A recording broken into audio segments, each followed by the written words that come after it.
Assalamualaikum warahmatullahi wabarakatuh. Halo Sobat Tupat semuanya, perkenalkan saya Dea Afina Yose, host Bisik Tupat atau Bincang Asik bersama SMP Negeri 24. Dua, keempat, bisik cepat. Nah, hari ini studio kita kedatangan seseorang yang kalau jalan di koridor pasti ditanyain, Kak, kapan sih ada pensi? Kak, event kapan? Kak, ada razia nggak? Bener banget. Di depan Dea ada sang Ketua OSIS SMP Negeri 24 Padang. Izin Kak, boleh kenalan dulu? Halo teman-teman semuanya yang ada di rumah. Perkenalkan, nama aku Faika Wadia dari kelas 8H sebagai Ketua OSIS di SMP Negeri 24 Padang, terkhususnya periode 2026-2027. Nah, di episode kali ini kita nggak bakal bahas visi dan misi yang kaku kayak di kertas pendaftaran, tetapi kita bakal kuliti sisi lain dari seorang ketua OSIS. Nah Kak, apa hal pertama yang terlintas di pikiran kakak pas pertama kali dinyatakan jadi ketua OSIS? Makasih pertanyaannya Dea. Hal pertama yang terlintas di pikiran Faika setelah terpilih menjadi Ketua OSIS di SMP Negeri 24 Padang, terkhususnya di 2026-2027, yang pertama itu rasa syukur disertai dengan tanggung jawab yang besar.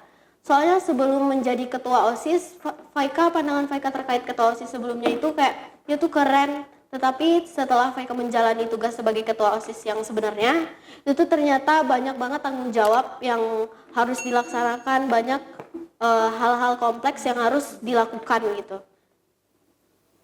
Ada nggak Kak hal yang paling kakak korbankan demi jadi ketua OSIS? Yang pastinya ada, karena setiap keputusan yang kita ambil pasti ada pengorbanannya. Kalau menurut Faika, pengorbanan setelah Faika masuk OSIS yaitu tenaga dan waktu. Kalau untuk tenaga pastinya waktu untuk istirahat berkurang kan, karena kita ada rapat sekolah lah tentang program kerja atau menyusun event-event gitu.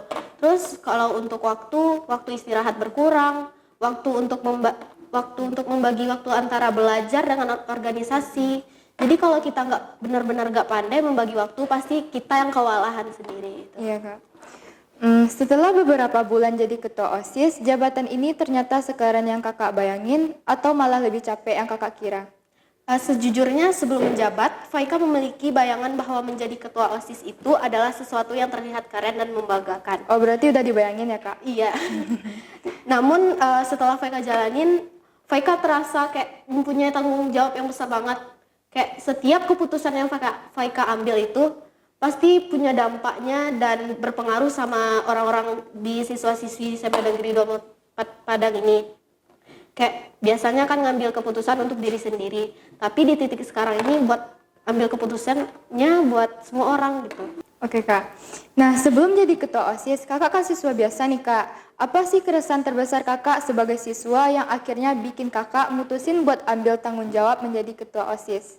Sebelum Faika masuk OSIS, itu tuh Faika punya keresahan, yang dimana Faika memiliki ide-ide, tetapi kayak gak bisa tersalurkan karena gak masuk OSIS ini. Oh makanya kayak pengen ngecalonin jadi OSIS ya Kak? Nah jadi pas Faika, di situ di suatu waktu Faika mikir, kenapa aku kayak ngejudge aja, kenapa gak coba banyak ide-ide. Iya, kenapa gak coba masuk ke dalam lingkungan itu, kenapa gak berpengaruh atau keluarin ide-ide yang Faika punya, daripada kayak komentar-komentar nggak jelas aja kan, mending cobain gimana rasanya menjadi orang di organisasi itu. Oke Kak, nah banyak nih Kak ketua OSIS dari berbagai sekolah yang semangat di awal tapi loyonya di akhir. Nah gimana nih Kak cara kakak menjaga api semangat ini biar nggak padam sampai masa jabatan selesai? Menurut Faika sendiri menjaga semangat itu emang agak sulit sih, karena kita sebagai manusia pasti ada di titik jenuhnya, kadang jenuh, kadang semangat. Nah, kalau menurut Faika gimana cara kita tuh emang semangat dari awal sampai akhir? Yang pertama, kita harus mikirin apa tujuan utama kita ini masuk OSIS. Nah, yang kedua, kayak apa hasil akhir dari kita masuk OSIS ini. Jadi kita bayangkan ketika kita lelah itu, kita bayangkan apa tujuan kita untuk masuk OSIS ini. Oh gitu Kak, berarti kakak calonin jadi ketua OSIS ini pas kelas 8 ya Kak? Iya, kelas 8. Berarti kelas 7 sebelumnya pernah ngecalonin jadi OSIS nggak Kak? Boleh cerita dikit nih? Boleh Kak. Jadi waktu kelas 7 Faika kebetulan Faika dari 7H, Halo, alumni 7H. Faika dari pas kelas 7 itu mencalonkan diri sebagai OSIS yang ada tahap pertama yang apa sih akademik itu ya, yang pakai komputer. Oh iya Kak, tes yang pertama kan syarat dulu nih Kak, itu baru Iya. tes komputer ya. Ya, pas komputernya ini lulus, terus Iya. lanjut kan sesi wawancara. Iya Kak. Nah, pas di wawancara ini Faika gak terpilih. Tapi Faika sadar mungkin memang belum siap Bisa di- dirubah nggak ya kan Iya, Kak? Lebih ke mungkin depannya. belum siap di diri Faika tersebut. Dan Faika berpikir mungkin kalau Faika masuk di OSIS di kelas 7 ini Faika nggak siap sekarang gitu. Oh berarti sekarang nih alhamdulillah sudah siap ya Kak? Udah siap nih dari tahun-tahun. Oke Kak. Nah terima kasih ya Kak atas waktunya. Semoga obrolan tadi nggak cuma jadi angin lalu, tapi bisa kasih semangat atau gambaran kalau jadi pemimpin itu bukan soal gaya-gayaan, tetapi soal tanggung jawab dan hati buat melayani. Jangan lupa share episode ini ke grup kelas teman-teman, kasih like dan komen di bawah. Siapa lagi yang harus dia undang ke podcast selanjutnya. Saya Dea Aquina Yose, pamit undur diri. Sampai jumpa di podcast Tupat episode berikutnya. Wassalamualaikum warahmatullahi wabarakatuh. Dua, empat, bisik cepat.